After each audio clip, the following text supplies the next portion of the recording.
Ladies and gentlemen, boys and girls, what is going on? My name is M1K3 and welcome back to a brand new video here on the channel. In today's video, I'm gonna be going over what I learned from FNCS Grand Finals Day 1. But before we get into that, let's shoot for 2,000 likes on today's video for the YouTube algorithm. With that said, I'm not gonna waste any more time. Let's get right into today's episode. Starting off, we need to talk about the first game. And winning the first game will always be the easiest game to win in these set lobbies. So in the first game of this Grand, like every other Grand before, a lot of players played too careful and didn't take the necessary risks to win the game. A lot of players in Grands seem to feel out the lobby in game 1. On the flip side, if you can go into game 1 super confident and know within yourself that you need to take a few risks to win the first game, then you'll face no problems and be better off than most other players. The next thing I learned from Grands Day 1 was how much teams value getting early surge tags. Naturally, Storm Surge is one of the hardest mechanics to master to the extent where it isn't a problem. And especially in Grands when every other of the 49 teams try to do the very same thing. Getting early surge tags gives you a head start, and if you can play surge mid-game wise after getting 60 to 80 surge off spawn, then you won't face surge problems unless you position yourself quite bad. To get these early surge tags, you need a really good pre-planned route. You need to make sure you get the needed loot to try to win the game, as well as get those tags in the early game that will give you a head start. So what you can easily do is look at your drop spot and look at where others are landing and look at the nearest mountain that will allow you to get those early surge tags on those opponents.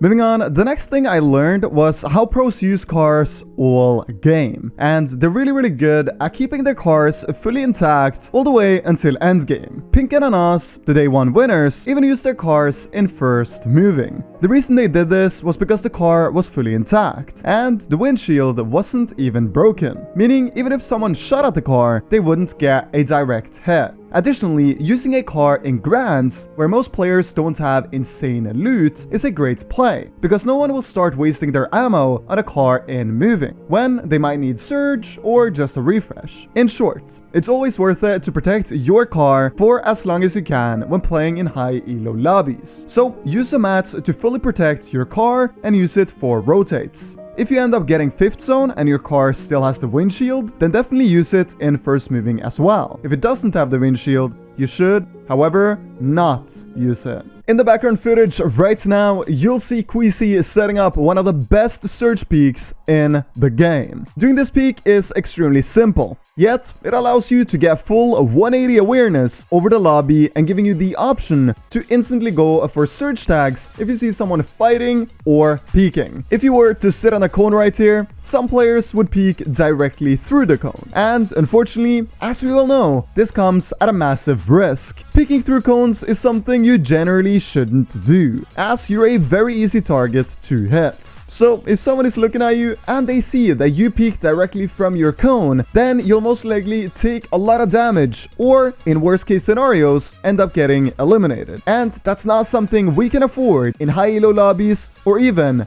Grand Finals. Another insanely great surge peak is when you're on top of the highest mountain in the zone and place 4 to 6 cones over 2 elevated stories like Pink and Anas does here. The reason this surge peak is so unbelievably good is because you get a full 360 awareness all around you, and you can instantly take action. If you see someone, you can get surge tags on. You don't have to open any edits or build anything, you can just peek out and shoot at the opponents. All these small things matter more than you might think in these top tier lobbies. Talking about surge, the next thing I want to mention that I saw from Tayson is peeking through trees like this to get surge tags. It's insanely difficult for his opponent to spot him here, and Tayson can see them just fine. Wanted to add this to the video because of how creative and smart this peak actually is. Moving on, when you hear someone get surged in the first surge cycle and you know they're gonna W key you, what you want to do is you want to wait until 1 minute to fight them. So, in other words, hold them off for 30 seconds. This is because they'll have been surged for 30 seconds, and that's 6 surge tags, or 150 health, meaning they'll most likely be on 50 HP unless they have splashes. So, always when you see someone W keying when surge pops, hold them off for about 30 seconds or 6 surge tags,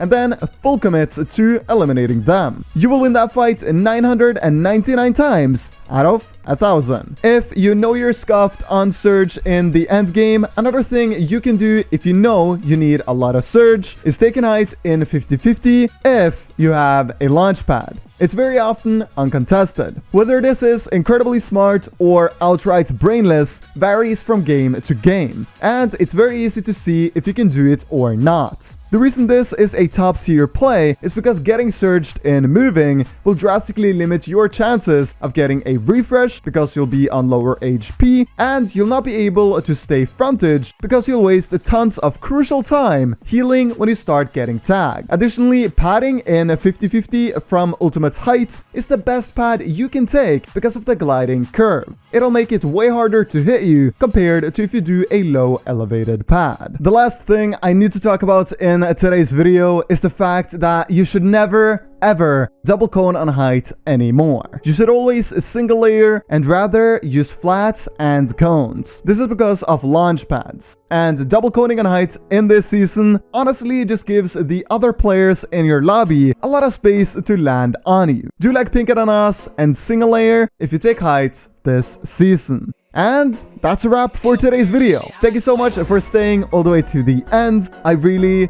appreciate it. I hope to see you all tomorrow. My name is M1K3 Editz. Stay safe and take care.